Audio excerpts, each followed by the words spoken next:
What is going on, folks, and welcome back to the Multi-Faceted channel, the home for breakthroughs, the haven for all that is avant-garde and crazy unusual. And without further ado, today's video is going to be the completion of the very first part of the Geopolitics in Philosophy Part 1.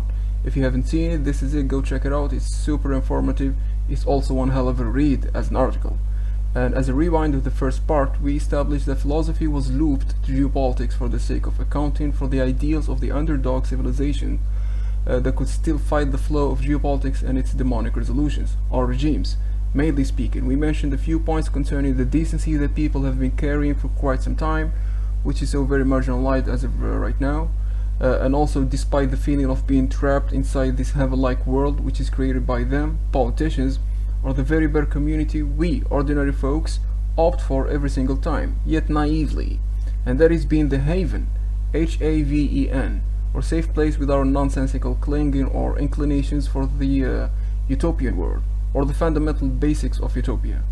So, this was the main backbone of the very first part of the video, geopolitics and philosophy. I meant to say, the crazy, paradoxical, or just sometimes, let's say, contradistinction, okay, or antinomy, for it's more than just contradiction, where politicians grant and provide solace or comfort for their well-designed plans, and the modern population just seem to believe it, as though really hemmed in or troubled or even trapped, while a very small minority does fight back apparently. And that designated minority is practically, according to both articles' discussions here, they are those intermarried with the philosophical characterizations of not following this modern flow, unlike fighting back is humanity's only solution from being victimized and criminalized for no reason whatsoever. Alright, folks, this second part here is for philosophy's attire, clothing or garment too, and is here to talk about those minorities in the form of the recently forced to adjoin the big march along the geopolitical motion, and by this realm and in this section here, those subsidiary powers just have to get off their slumber. I mean, even hibernation of presenting no onslaught or even an ambush, as you can see here. I'll read this one for you and explain it too. Those powers that have been forcefully joined on account of several cases and matters, and that which also for the very overt or clear perspective that does bring about an emphasis of a redundancy to the other worlds, as to their calibers being consumed and thus to no vain, those very efforts made with superb orientations yet too tiresome to be realized in such a modern time. Wow, what a huge amount of redundant sense of existence. Like, hey, we've utilized it for quite some time, and you showed no sense of fighting back, you just jumped in right away. So you, minority, you've been redundant to your own people. Come and be so, be the very adjective for a while, then leave, you were helpless anyways. You've been exploited way better, and then here, those forcefully adjoined or even joined by folks, those distinctions of having still established morality at its finest, but just had to fall for modern times of being criminalized, and thus a main part of the game, I mean by distinctions here, or distinctive advantages here also, is that the decency established yet quickly put down to the ground, and ending up attached to the follow-up of this entire movement of the world's unification under one dome, blah blah blah.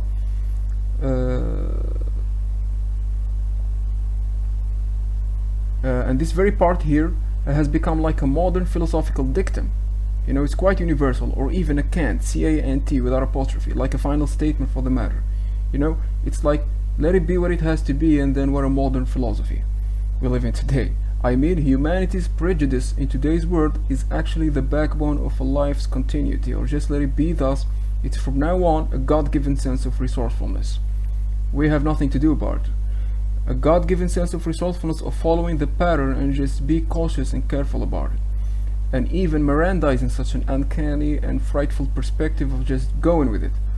As for Miranda, as in the rights of telling someone you abducted or caught, you read their rights and whatnot, like police do to criminals, they read their rights. So, as I was saying, it's meaningless reading the underdog's perspective because it's all loosened up and too fluffy to be controlled, this geopolitical movement of isolating certain calibers or dispositions and messing around with the other, and basically speaking, putting together everything as drastically and even brilliantly planned, then easily followed as a form of being pleased with the situation. It doesn't work like that, alright? So off we go to the sense of conformity, as in following whatever is groovy and trendy. It's just the least or the least ways best quality that is ever going to be attempted from this point on of our speech and of our today's world as well. So off to the second paragraph here, which starts with the reachability of philosophy to the vastly rabid and prevalent in core and essence geopolitical backbone of power and domination is quite behemoth. Yet philosophy has come to subdue the mask of geopolitical filthiness, and mainly its subversive mechanism of driving around each corner of inevitability and depopulating the aspects of notions and their whereabouts of wars in profusion of everything. And so, this deeply embedded sentence is saying, or even defining the fact that philosophy does know about the main essence of any sense of powerful existence.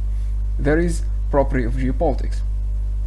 And that fact that philosophy knows about it, that's what it makes it behemoth, or simply huge. For that, it too, philosophy forbids any approach to that filthy sense of world's unifications at any cost. The fundamental or even the psychological one too. It's just demolishing all that is truthful and especially implemented in decency. And by all means necessary here in this part, philosophy is stating that individualism of today's world. I am actually expediting or speeding the pace of joining these nonsensical word regulations. I mean, just follow the easiest way of fulfilling a certain regime, while so relaxed and unpetrified because it has been officially taken over anyways. That's faithfulness. Ain't no property to humanity anymore, even though bossing back or coming up with new or strong again platform from a bad deed to a good deed, bad action, good action, is still universally banned from righteousness, despite the attempts of proving something right throughout time.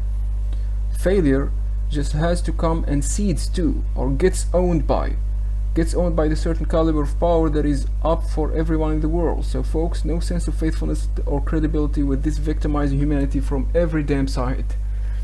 And so the bottom line of this last paragraph here, folks, goes for this little line, as you can see right here, demonically perceived and politically contracted underneath the vow or oath of one generation, blithe and slavish, happy and subordinate. This great deal of being passive or submissive towards what's happening today is practically another silent philosophical kind of a language of absolute approval. I mean, intellectuality, although at its finest in today's zeitgeist, humanity still gambles its well-respectful status, still gambles its own zeitgeist, by winding up overthrown blithely or happily by greed and self-interest into what we are being indoctrinated with or fed with, or the prejudiced subject matters of humanity like honor, dignity, and the status too. They're all being played out. They all come to a pandemonium, absolute chaos, and pretty much to say anarchistic point of view, which becomes a right to be proud of, and break free from the substandard fellowship. By substandard I mean low or shonky, SHONKY, Australian term, the shonky substandard fellowship of aligning themselves. These underdog civilizations whose grounds are just trapped and are therefore too helpless and go so very easy with the wind. No.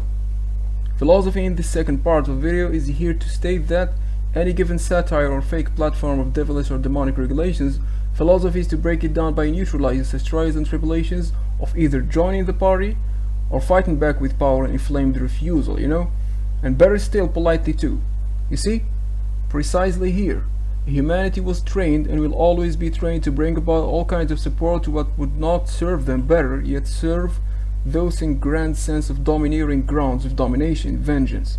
2. Out of no reason and populations of the world that follow the flow are the moribund, slightly asleep, in flaky mindset of a feeble caliber and a shaky standpoint. Alright, let's explain it to do here. There will always be a section that gets nostalgic in a way or another and get around to dispose of and get rid of the heaven-like mindset that has long time ago put a lot to sleep and practically indoctrinated the core of these generations, one after another, in a very irritating, subversive way too. It's all about subversion at this point.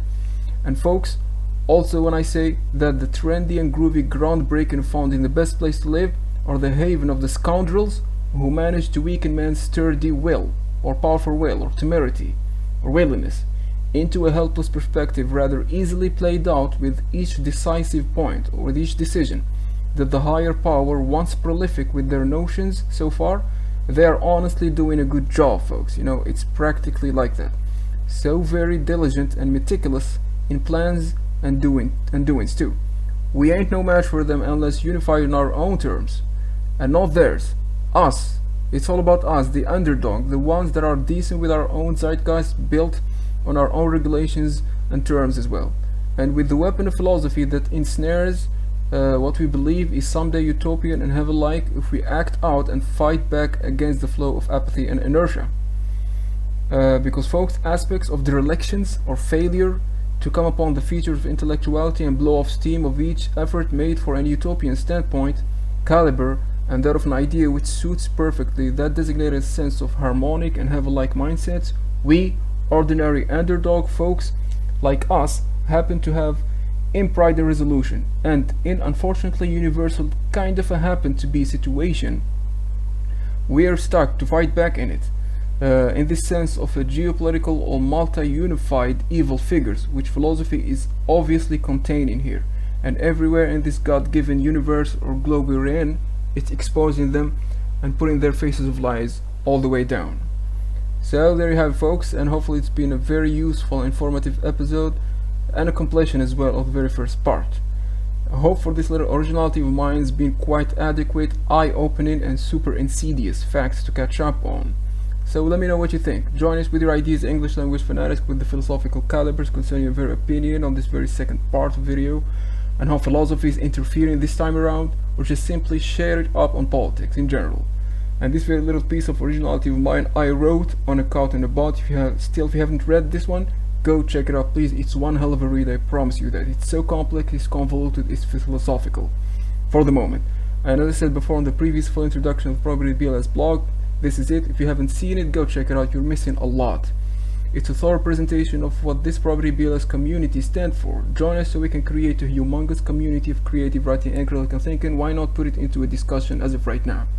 Any one of you, I welcome all your comments and that of crazy ones too. Subscribe to the channel, make sure you hit thumbs up and share too, for more madness and craziness are on the way.